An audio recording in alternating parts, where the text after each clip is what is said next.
اعوذ باللہ من الشیطان الرجیم بسم اللہ الرحمن الرحیم۔ مجھے 73 لاکھ کی ضرورت تھی، اللہ پاک نے مجھے 80 کروڑ دے دیا۔ رات کو ایک فرشتہ آئے گا، پیسے رکھ کر واپس چلا جائے گا۔ یا اللہ یا غنی یا رزاق۔ محترم ناظرین، اللہ تعالیٰ نے اپنی حمد و ثنا کے لیے ہمیں اپنے بہت ہی پیارے ناموں سے متعارف کروایا ہے تاکہ ہم اس کی حمد و ثنا کر کے اس کے فضل اور اس کی رحمتوں کے حامل ہو سکیں۔ اسی طرح مختلف دنوں میں اللہ تعالیٰ کے مختلف ناموں کے اعداد و شمار کے مطابق وظائف کر کے ہم اپنے رب کو راضی کر سکتے ہیں اور اس کی رحمتوں، برکتوں اور اس کے فضل کو تلاش کرتے ہوئے اپنی دنیا اور آخرت سنوار سکتے ہیں۔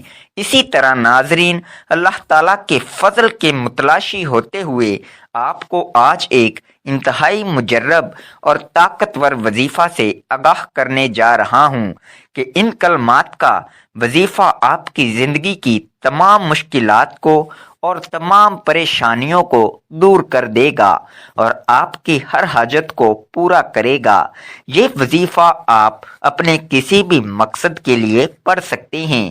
رزق کا مسئلہ ہو، بے اولادی ہو، مکان کا مسئلہ ہو یا قرض کا مسئلہ ہو، یہ وظیفہ آپ کے تمام مسائل کے حل کے لیے بہترین وظیفہ ہے۔ یہ وظیفہ بہت سے لوگوں کا آزمودہ وظیفہ ہے۔ یہ وظیفہ کرنے سے ان کی زندگی بدل گئی۔ کتنی بڑی حاجت ہو، رزق کی، پیسوں کی، دولت کی، یہ وظیفہ پڑھنے کے فوری بعد غیبی طریقے سے غیبی دولت مل جاتی ہے۔ آج کا وظیفہ بڑا ہی خاص وظیفہ ہے۔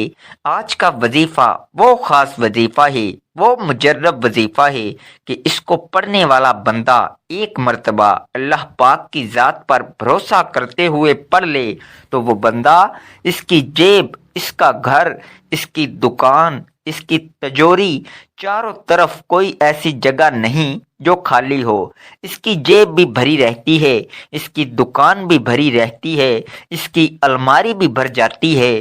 مکان کے مکان، گاڑیوں کی گاڑیاں لے لے کر تھک جاؤ گے، انشاءاللہ دولت ختم نہیں ہوگی۔ معجزاتی طور پر اگر چاہتے ہو کہ نصیب بدل جائے، قسمت بدل جائے، قسمت میں پیسہ آ جائے، پیسہ جو ہے وہ آپ کا عاشق ہو جائے، دولت آپ کی عاشق ہو جائے، تو میرے بھائیوں، میری بہنوں، یہ آسان سا وظیفہ اللہ پاک کے یہ نام کا بڑا ہی مجرب وظیفہ ہے، چلتے پھرتے پڑھ لینا۔ زندگی بھر اگر آپ کو پیسوں کی تنگی ہو تو پھر مجھے کہنا۔ کبھی بھی زندگی میں ایک دن کا یہ عمل ہے، کبھی بھی آپ چاہو کہ آپ پریشانی میں ہو، مالی مشکلات میں ہو، اسی وقت یہ وظیفہ پڑھ لینا۔ اپنی زندگی میں ایک مرتبہ یہ وظیفہ لازمی پڑھ لینا، فوری طور پر آپ کی مشکلات حل ہوں گی۔ بڑی سے بڑی مشکل قرض داروں نے جکڑ لیا ہو، قرض داروں نے پریشان کر لیا ہو، یہ وظیفہ پڑھ کے اللہ پاک سے دعا مانگ لینا۔ یہ وظیفہ پڑھ کے اللہ پاک سے اپنی تمام بڑی سے بڑی حاجت کے لیے دعا مانگ لینا۔ قرضوں کا بوجھ ہو، ذاتی مکان چاہیے ہو، کیش رقم چاہیے ہو، بیماریوں کا علاج کروانا ہو، کوئی ایسی بیماری ہو جسم کے اندر جو ختم ہونے کا نام نہیں لیتی ہو، کوئی ایسا آپ کو ذہنی مسئلہ ہو، کوئی نفسیاتی مسئلہ ہو، کوئی آپ کو ایسی پریشانی ہو جو آپ کو لگتا ہو کہ وہ حل نہیں ہو سکتی، یہ وظیفہ پڑھ کے دعا مانگ کے دیکھ لینا۔ میرے بھائیوں، میری بہنوں، یہ میں آپ کو اپنی طرف سے کوئی بات نہیں بتا رہا، یہ آپ کو میں آزمودہ وظیفہ بتا رہا ہوں۔ کئی لوگوں کا یہ آزمودہ وظیفہ ہے، اس وظیفے سے کئی بے اولاد لوگوں کو اولاد مل گئی، کئی لوگوں کو ذاتی مکان مل گئے، کئی لوگوں کو جاب مل گئی، کئی لوگوں کے کاروبار عروج پر پہنچ گئے، کئی لوگوں کے قرض اتر گئے۔ میں نے خود یہ وظیفہ کئی لوگوں کو بتایا ہے۔ اپنی زندگی میں کئی ایسے میرے بہن بھائی تھے جو آپ لوگوں کی طرح پریشان تھے، بیچارے پریشانیوں میں گھرے ہوئے تھے۔ کل تک جب انہوں نے یہ وظیفہ پڑھا ان کی ایسے معجزاتی طور پر مدد ہوئی۔ یہ وظیفہ پڑھ کے انہوں نے دعا مانگی تھی، جو مانگا اللہ پاک نے اس سے کئی زیادہ انہیں نواز دیا۔ جو وہ مانگتے گئے ان کو ملتا گیا۔ میرے بھائیوں، میری بہنوں، یہ وظیفہ آپ کو کس وقت پڑھنا ہے، اس کا کوئی خاص وقت نہیں ہے۔ جب آپ کو وقت ملے آپ یہ وظیفہ پڑھ لو۔ کوئی بھی دن ہو، کوئی بھی وقت ہو، کوئی بھی جگہ ہو، کسی قسم کی کوئی پابندی نہیں ہے۔ عمل کی اجازت تمام بہن بھائیوں کو جو ویڈیو دیکھ رہے ہیں ان کو اجازت عام ہے۔ ویڈیو کو ایک لائک کر دیجئے گا۔ اب وظیفہ میرے بھائیوں میری بہنوں سمجھ لیں۔ جہاں کہیں بھی آپ موجود ہو، جس جگہ موجود ہوں، سب سے پہلے آپ لوگ سکون سے بیٹھ جائیے گا۔ جلد بازی میں ایسے بھی لوگ ہوتے ہیں جو بھاگم بھاگ میں یہاں وہاں اپنا کام بھی کر رہے ہوتے ہیں اور ساتھ ہی وظائف بھی پڑھ رہے ہوتے ہیں، تو ایسا آپ کو نہیں کرنا۔ اطمینان سے سکون سے بیٹھ جانا ہے اور چپ چاپ یہ عمل کرنا ہے۔ کسی کو ذکر نہیں کرنا کہ آپ یہ وظیفہ پڑھ رہے ہیں۔ وظیفہ پڑھتے وقت آپ کو کسی سے بات چیت نہیں کرنی ہے۔ ان باتوں کا آپ کو خیال رکھنا ہے۔ سب سے پہلے آپ لوگ درود پاک پڑھ لیں گے۔ کوئی بھی درود پاک پڑھ سکتے ہو۔ درود ابراہیمی زیادہ بہتر ہے۔ اس درود پاک کی بہت برکت اور فضیلت ہے۔ دعا کے شروع اور آخر میں درود پاک پڑھ لینے سے دعا جلدی قبول ہوتی ہے۔ ایک مرتبہ درود پاک پڑھ کر میرے ساتھ بھی ثواب دارین حاصل کریں۔ اللہم صلی علی محمد وعلی آل محمد کما صلیت علی ابراہیم وعلی آل ابراہیم انک حمید مجید۔ اللہم بارک علی محمد وعلی آل محمد کما بارکت علی ابراہیم وعلی آل ابراہیم انک حمید مجید۔ اس کے بعد فوراً سے آپ کو جو پہلا وظیفہ پڑھنا ہے، یہ 3 وظائف آپ کو ملا کر پڑھنے ہیں۔ یا اللہ، یہ وظیفہ میرے بھائیوں میری بہنوں 11 مرتبہ یہ وظیفہ پڑھنا ہے۔ تو 11 مرتبہ سب سے پہلے آپ کو یا اللہ کا وظیفہ پڑھ لینا ہے۔ جب 11 مرتبہ یا اللہ پڑھ لو، 1 مرتبہ سورہ اخلاص پڑھ لینی ہے۔ قل هو اللہ احد اللہ الصمد لم یلد ولم یولد ولم یکن لہ کفوا احد۔ 1 مرتبہ جب سورہ اخلاص پڑھ لیں تو آپ کو دوسرا وظیفہ پڑھنا ہے۔ یہ وظیفہ آپ لوگوں کو اپنے ذہن میں تعداد یا گن کر پڑھنا ہے۔ یا غنیوں یا غنیوں 9 مرتبہ آپ کو یہ وظیفہ پڑھنا ہے۔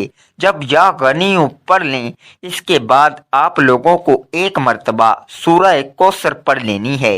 انا اعطینک الکوثر فصلی لربک وانحر ان شانئک ھو الابتر۔ اب میرے بھائیوں، جو آخری وظیفہ ہے یا رزاقو، یہ وظیفہ کس طرح پڑھنا ہے، کتنی تعداد میں پڑھنا ہے؟ آخری جو وظیفہ ہے یا رزاقو، یہ بھی آپ لوگوں کو سیدھے ہاتھ کی انگلیوں پہ پڑھنا ہے۔ 12 مرتبہ جب یا رزاقو کو پڑھ لیں، بالکل آخر میں استغفر اللہ استغفر اللہ استغفر اللہ 7 مرتبہ استغفر اللہ پڑھ کے درود پاک جو شروع میں پڑھا تھا وہی درود پاک پڑھ لیجئے گا۔ ناظرین، وظیفہ ہمیشہ صدقے دل سے اور کامل ایمان کے ساتھ اللہ تعالیٰ کی ذات پر مکمل یقین کرتے ہوئے کرنا چاہیے، کیونکہ ناظرین حدیث پاک میں آیا ہے کہ اللہ تعالیٰ سے اچھا گمان رکھیے۔ حضور اقدس صلی اللہ علیہ وآلہ وسلم کا ارشاد ہے کہ حق تعالیٰ ارشاد فرماتے ہیں،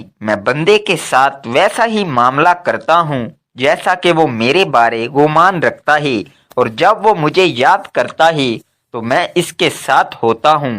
بس اگر وہ مجھے اپنے دل میں یاد کرتا ہے تو میں بھی اس کو اپنے دل میں یاد کرتا ہوں۔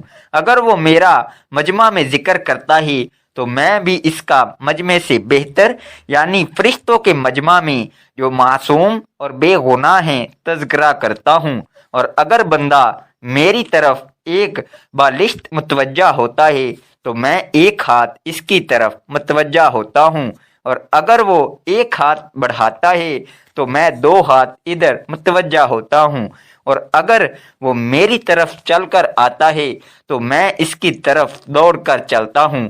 تو ناظرین، ہمیشہ اللہ تعالیٰ سے اچھا گمان رکھنا چاہیے، کیونکہ وہی ذات ہے جس نے ہماری پریشانیوں کو دور کرنا ہے، وہی خالق مالک ہے جو تمام جہانوں کا پالنے والا ہے، وہی رب ہے جو سمندر کی گہرائی میں کیڑے مکوڑوں کو رزق دیتا ہے۔ تو ہمیں اپنے اللہ تعالیٰ سے اچھا گمان رکھتے ہوئے اپنی مشکلات کے حل کے لیے اور اپنے مسائل کے حل کی تکمیل کے لیے دعا بھی کرنی چاہیے، اور اللہ تعالیٰ کی راہ میں صدقہ خیرات بھی کرنا چاہیے۔ میرے بھائیوں، میری بہنوں، اب آپ کو دعا جو مانگنی ہے، جس مقصد کے لیے آپ نے وظیفہ پڑھا، جو آپ کی بڑی سے بڑی حاجتیں ہوں، جو مشکلات ہوں، جو پریشانیاں ہوں، اللہ پاک سے رو رو کر گڑ گڑا کر دعا مانگیں اور نماز کی پابندی کریں۔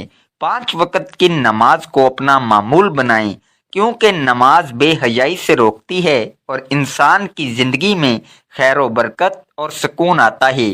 دعا ہے کہ اللہ تعالی ہمیں نیک اعمال کرنے کی توفیق عطا فرمائے، آمین۔